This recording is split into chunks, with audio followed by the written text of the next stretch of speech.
kuwa wanaabudu miungu yao. Hiyo nimekupa tu kama mfano. Ndivyo hivyo hata ukienda mkoa wa Dar es Salaam, Iringa, ukienda Dar es Salaam, ukienda mkoa wa Manyara, ukienda Arusha, ukitoka ukaenda Kilimanjaro, ukienda Lindi, Mtwara, Bukoba na kadhalika kwenye mikoa. Sasa hii nimekupa tu kama picha au mfano tu wa jinsi gani Yesu alikuwa anafanya hivyo vitu kulingana na maeneo husika. Kama kuna sehemu nyingine alikuwa anataja maeneo kabisa kwamba ni eneo gani.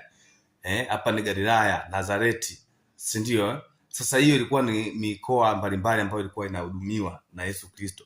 Sasa alikuwa anafanya miujiza kulingana na mtu, kabila au watu jinsi walikuwa katika asili zao. Ndio maana kuna sehemu mafuta yalitumika, kuna sehemu ilitumika chumvi, kuna sehemu matope yalitumika ili watu kuponywa au mtu kuponywa kufunguliwa kwake. Sasa hizi zilikuwa ni njia za kukuza imani za wale watu, kuwaondoa katika zile imani walizokuwa wanaziishi za kuabudu masanamu na miungu mingine ambayo si yule Mungu ambaye tunatakiwa tumwabudu, aliye mkuu, muumbaji wa vyote. Sasa basi tutajaribu kusoma mtu anatakiwa awe katika msingi upi. Hasa wewe ambao unasema umeokoka, haya mafuta. Ndio maana ukiangalia, ndio maana nasisitiza na narudi tena kusema miujiza ilikuwa inafanywa kwa watu ambao hawajaokoka. Especially miujiza ilikuwa ni kwa watu ambao hawajaokoka. Hawa ndio walifanywa miujiza. Utakutana na walevi, ukienda kwenye harusi ya Kana, walevi walifanywa muujiza wa mvinyo, walifanywa muujiza. Sawa? Vichaa walifanywa miujiza. Sawa? Wale wavuvi, wakina Simeon walifanywa miujiza, lakini walikuwa hawajaokoka na walikuwa wanajidhihirisha kabisa kwamba mimi ni mtu mwenye dhambi Bwana. Kwa maana walikuwa hawajaokoka wale watu.